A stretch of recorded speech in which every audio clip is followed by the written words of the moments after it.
5 আগস্টের পর সারা দেশে আওয়ামী লীগের নিষ্ক্রিয় অবস্থান থাকলেও সক্রিয় রয়েছে নারায়ণগঞ্জ সদর উপজেলা কুতুবপুরের শহীদনগর এলাকার আওয়ামী ক্যাডার গাজী মোল্লা বাহিনীর সন্ত্রাসীরা। এখনও এই সন্ত্রাসী বাহিনীর কাছে জিম্মি শহীদনগর এলাকার সকল শ্রেণী পেশার মানুষ। যে কোনো নির্মাণাধীন ভবন বা বাড়িঘর কাজ করতে হলে ইটা, বালু, রড, সিমেন্ট তাদের কাছ থেকেই নিতে হয়, অন্যথায় কাজ বন্ধ করে দেওয়ার অভিযোগ রয়েছে তাদের বিরুদ্ধে। সম্প্রতি মদিনা টাওয়ার নামীয় একটি ভবনের কাজ শুরু করলে তাদের কাছ থেকে ইটা, বালু, রড, সিমেন্ট না নেওয়ার কারণে কাজ বন্ধ করে দেয় গাজী মোল্লার ছেলে সাইফুল মোল্লা ও তার সন্ত্রাসী বাহিনী। এখানেই শেষ নয়।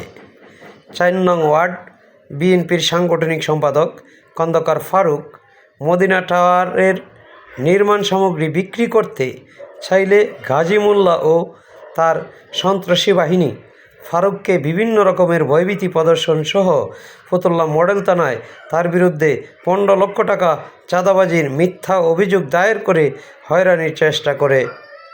5 নং ওয়ার্ড যুবদলের সহসভাপতি সোহাগের পায়ের সামনে মাটিতে গুলি করে তাকে মেরে ফেলার হুমকি দেয় গাজী মোল্লা বাহিনীর সন্ত্রাসীরা।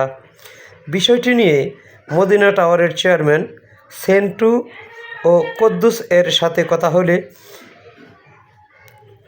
তারা বলেন, চাঁদাবাজির বিষয়টি সম্পূর্ণ মিথ্যা, বানোয়াট, ভিত্তিহীন। এ বিষয়ে জানতে চাইলে খন্দকার ফারুক বলেন, আওয়ামী সন্ত্রাসী গাজী মোল্লা বাহিনীর কাছে জিম্মি শহীদনগর এলাকা।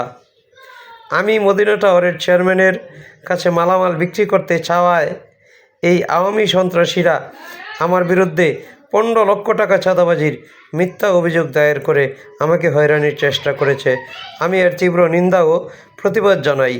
এ বিষয়ে গাজী মোল্লা, সাইফুল মোল্লা ও মুজাহিদ মোল্লার সাথে কথা বলার জন্য বারবার চেষ্টা করেও তা সম্ভব হয়নি।